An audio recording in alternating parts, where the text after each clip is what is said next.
Next is how to create folders in Tableau. So how do we create different kinds of folders in Tableau? So basically, like hierarchy is a file structure where we add the dimensions that we want. Similarly, we can create folders also. To create folders in Tableau, select and right click on the dimension name for which you want to create a folder. Next, select the folder options from the drop down menu and select create folder. Okay, here you can see the screenshot. They have selected the dimension that they want and create folder option. Once you select the create folder option, a new pop-up window will be opened to name the folder. The folder will be created and you can see the newly created folder. Okay, that is basic objective.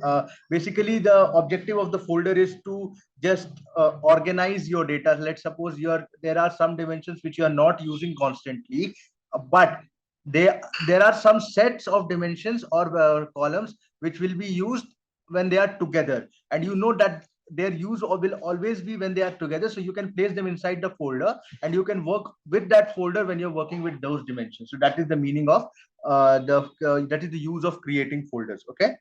Now sorting data in Tableau. How can you sort the data in Tableau? Okay. So there are different options. I'll show you all this: quick sort, sort by toolbar, sort by pill, sorting from marks card. Okay, these are the 4 options. So one option is sorting from pill. Okay, what is the meaning of pill? So whenever you drag and drop something into the columns or row shelf, these are in the shape of a pill, a medicinal pill.